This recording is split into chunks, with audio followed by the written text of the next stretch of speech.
Hello YouTube, welcome back to the channel, welcome back to another episode of Volunteer Patrol.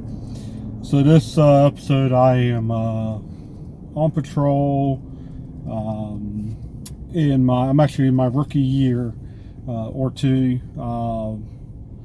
They just got out of field training with my particular unit that I'm assigned to, and it's a sector that is well known to many people in Orlando, Orange County, as not being a very good sector. It's my first sector was Sector 3. It's a very low income area, a very high crime rate area, a lot of issues in the area. It's a low income with a mix of some high class areas, some nice areas, especially in certain zones. More so, the crime is bad in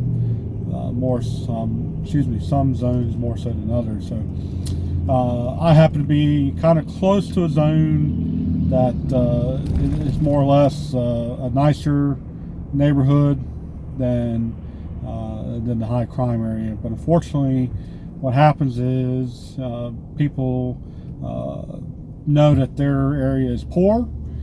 They don't have a lot of stuff, so they'll go reach out not very far from their neighborhoods and rob places that look nice or have known to have nice stuff, TVs and things of value.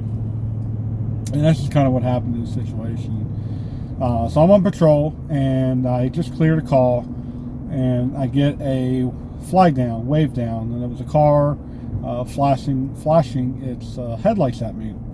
And I immediately have to get on the radio when that happens, say, County, I'm getting flagged down, and I don't know what's going on. So until a person gets out and talks to me, I don't know what's going on. Usually you can kind of tell somebody's frantic and stuff like this. So out comes a middle-aged man sitting in the car. He comes up to me and he says he needs help immediately. He needs help. He says somebody just busted down his door of his house. He wasn't home. His 14-year-old daughter was home alone. Very sad. Just a very frantic situation that took place very quickly.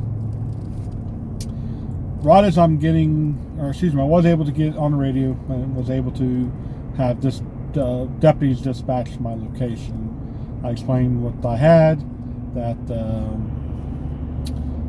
we just had a attempted burglary. Nothing was stolen, but there was a child involved, and she's obviously very scared.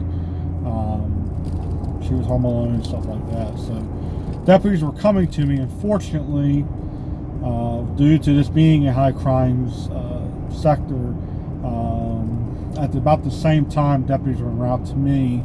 Now this had only occurred, it was only a few minutes that occurred. What I'm guessing is the father had been called by the daughter. She was locked away in a bedroom somewhere when this occurred, and he just happened to pass by me, or I just happened to be in front of him, or we just happened to cross paths. So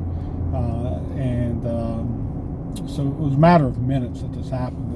The time elapsed from them kicking in the door, and I don't know if anybody's home, if the people have left.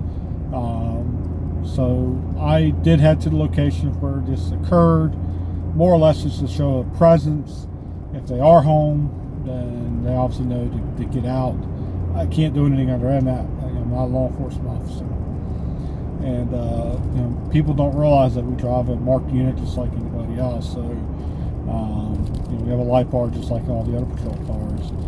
We wear a uniform just like everybody else does. It does differ from a deputy, but people don't realize that, especially when you're frantically being called by your 14-year-old daughter who's locked away in the bedroom. So I arrive at the house, or arrive just a few houses away from the house. It appears to be quiet. I do not believe I ever did see the daughter. I believe she was still locked away in her bedroom. I don't exactly remember what pursued after, but I do know that as deputies were responding to me, I can hear them on the radio that they were arriving to my location. They were just around the corner.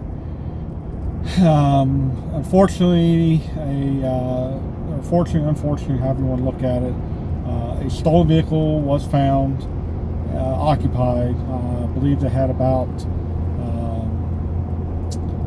it was 4 individuals inside the stolen vehicle, confirmed stolen vehicle.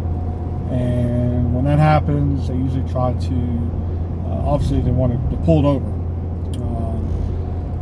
And usually when people know that the car is stolen, they don't usually stick around, or they usually, try to take off. And sure enough, that's what happened. They attempted to do a stop in that vehicle right as I'm trying to get these deputies in my location. 4 individuals jump out of a stolen vehicle, take off in 4 different directions, and I lose all of my deputies.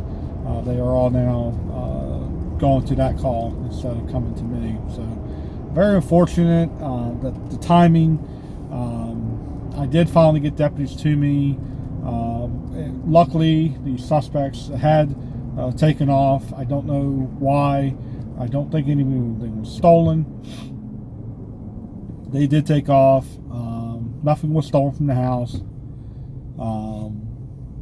So kind of a happy ending. Luckily, I believe that I may have scared them off. I don't know.